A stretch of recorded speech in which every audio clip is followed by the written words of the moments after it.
स्कूटीवर तोऱ्यावर उभा राहून लाडू चालले कुठल्या शॉपिंगला आणि सोलापूरच्या नवी पेठमध्ये अचानक आलेल्या पावसाने काय फजिती केली बघ. राम राम मंडळी, स्वागत आहे तुमचं आपल्या चॅलेंजचा डे 97 मध्ये. 100 दिवसाचा टप्पा अगदी जवळ आलाय.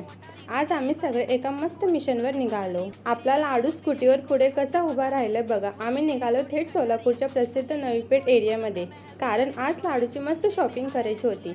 जाता जाता रस्त्यातून सोलापूरचे सुंदर नेचर आणि इथला व्ह्यू बघा किती कडक दिसतोय ना.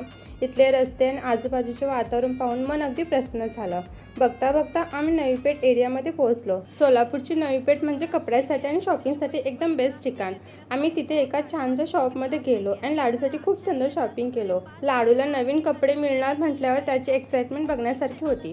शॉपिंग झाल्यावर आम्ही नवी पेठचा बाहेरचा सुंदर व्ह्यू घेत उभे राहिलो. पण तेवढ्यातच अचानक निसर्गाने आपली चाल बदलली आणि हेवी रेन सुरू झाला. पाऊस इतका वाढला की आम्हाला एका ठिकाणी थांबावं लागलं.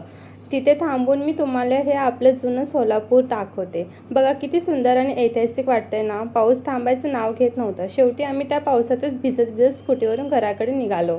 पण गंमत तर पुढेच आहे मंडळी. आम्ही अर्ध्या रस्त्यात पोहोचलो तोच पाऊस एकदम गायब झाला आणि कडक ऊन पडलं. म्हणजे एकाच वेळेस पाऊस आणि ऊन असा निसर्गाचा भारी खेळ पाहून आम्ही तर थक्कच झालो. तुम्हाला सोलापूरची नवी पेठ कशी वाटते आणि असा पाऊस आणि उन्हाचा खेळ तुम्ही कधी अनुभवलाय का? कमेंटमध्ये नक्की सांगा.